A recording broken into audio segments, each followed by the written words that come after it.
Have you ever been so inebriated with YouTube videos that you can't even find your swing anymore? You spent hours scrolling through YouTube videos last night in bed, and each one of them telling you something different. Keep your head down. Don't keep your head down. Shallow the club. Stay steep. Now you're standing over the ball in the middle of the first fairway with about 17 swing thoughts in your head, and you top it and it goes about 40 yards. So what do? You pull out your phone and you look for another video. Maybe this one will finally fix it.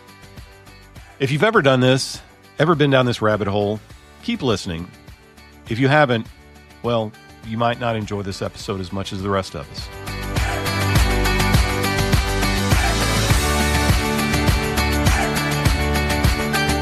And the social media algorithm has got me figured out. Every single one of those swing tip videos start with the one fix you'll ever need, or the one move, or this will only take 5 minutes. Fix this thing now. The one problem you've been working on, I've got the answer to. They are so enticing, so clickable.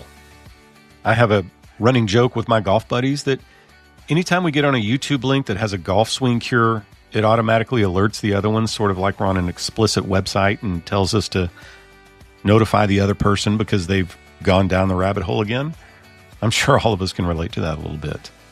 But what if the problem isn't that we haven't found the right answer? What if the problem is that we're looking for answers in the wrong place? Listen to what Paul writes in 2 Timothy chapter 4, verses 3 and 4. For the time will come when they will not endure sound doctrine, but after their own lusts they shall heap to themselves teachers having itching ears. And they shall turn away their ears from the truth, and they shall be turned into fables. That term, itching ears, that means we really don't want truth.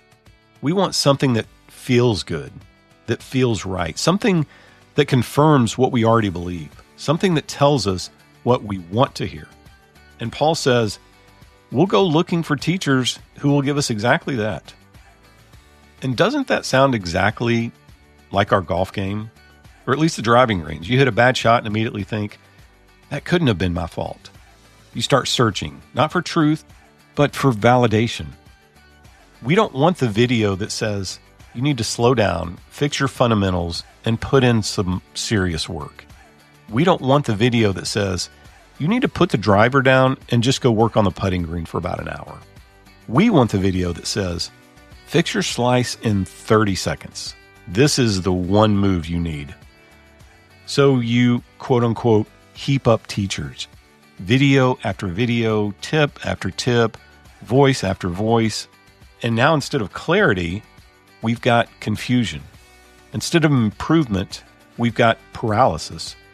Instead of trusting a proven process, we're stuck chasing quick fixes. Now, let's get honest. We do the same exact thing in our faith. We say we want truth, but what we really want is comfort. We want someone to tell us, you're fine the way you are. Or, you don't really need to change. Or, God just wants you to be happy. So, what do? We search, we scroll, we listen, we bounce from sermon to sermon, podcast to podcast, not asking, is this true? But asking, do I like this? It's itching ears. And the danger isn't that we just hear the wrong things. It's that we stop recognizing the right things. Paul says, they will turn away their ears from the truth. Not accidentally, but intentionally. Because truth is often uncomfortable. Truth requires change. Truth exposes things. Truth calls us higher.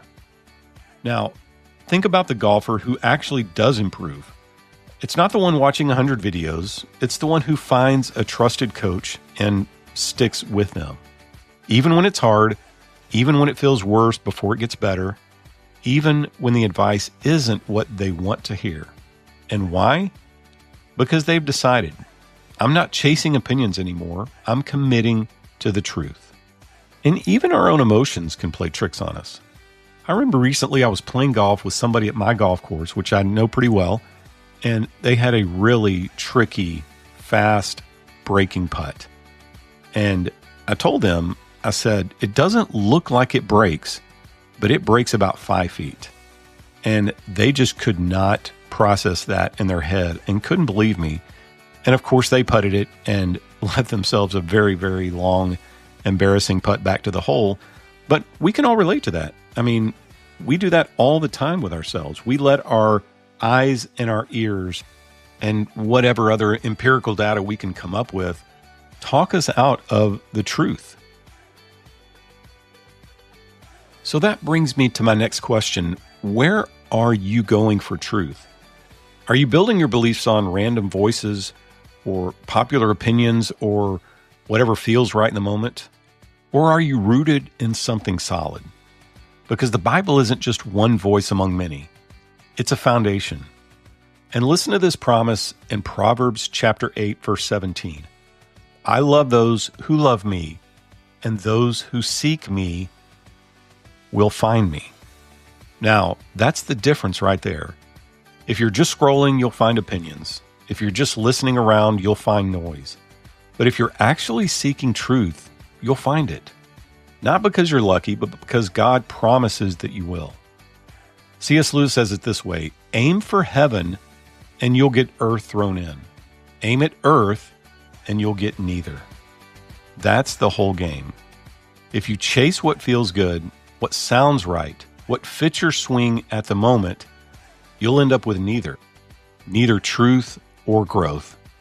But if you aim at truth, real truth, everything starts to fall into place. Maybe the problem is that we don't need more input. Maybe we need fewer voices and a better aim. Less scrolling, less searching, less chasing of what sounds good, and more time anchored in what is good. Because whether it's your golf swing or your faith, if you seek opinions, you'll always find them. But if you seek truth, God says, you'll find that too. So put down the YouTube, stop listening to your friend's advice, quit obsessing over your golf swing that you filmed 100 times, and start aiming at truth. Everything else will fall into place. Thanks for joining us this week. My name is Mark. This is Shanctification, and keep chasing better.